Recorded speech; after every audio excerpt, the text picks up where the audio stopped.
বন্ধুরা আপনাদের সুস্থতা কামনা করে শুরু করছি ফিটনেসের আরেকটি নতুন পর্ব। এই পর্বে থাকতেছে জিম করার পরে কোন কোন খাবারগুলো খেলে আপনাদের মাসল গ্রোথ খুব ভালো হবে। জিম করার পরে আমাদের শরীরে প্রচুর পরিমাণে প্রোটিন, ফ্যাট এবং ভিটামিনের ঘাটতি দেখা দেয়।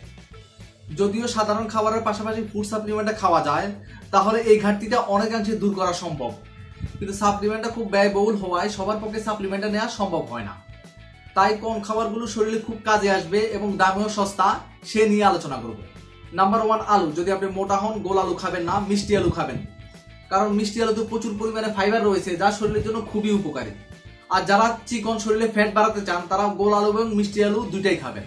নাম্বার 2, কলা। যারা নিয়মিত ব্যায়াম করেন এবং স্বাস্থ্য সচেতন, তাদের খাবার তালিকায় কলা অন্যতম। প্রতিদিন 2 থেকে 3টা কলা খান। যদি আপনি চিকন হন, আরো বেশি কলা খেতে পারেন। নাম্বার 3, মসুরি ডাল। মসুরি ডালে প্রচুর পরিমাণে প্রোটিন থাকে, যা শরীর গঠনের জন্য খুবই উপকারী। নাম্বার 4, দানাদার খাদ্য হিসেবে ছোলার কোনো বিকল্প নাই, তাই খাবারের তালিকায় প্রতিদিন ছোলা রাখবেন। নাম্বার 5, ডিম। ডিমে প্রচুর পরিমাণে প্রোটিন ও ফ্যাট থাকে। যারা মোটা তারা অবশ্যই ডিমের সাদা অংশটা খাবেন, আর যারা চিকন ডিমের সাদা অংশ এবং ভিতর অংশ দুটাই খেতে পারবেন।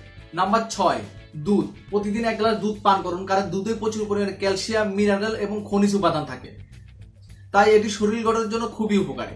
তো বন্ধুরা, আপনার জিম শেষে এই খাবারগুলো অবশ্যই রাখবেন, কারণ এই খাবারগুলো শরীর গঠনের জন্য খুবই উপকারী। আর ভিডিওটি ভালো লাগলে লাইক দিন, শেয়ার করুন। আর নতুন নতুন ভিডিও পেতে অবশ্যই চ্যানেলটিকে সাবস্ক্রাইব করে নেবেন।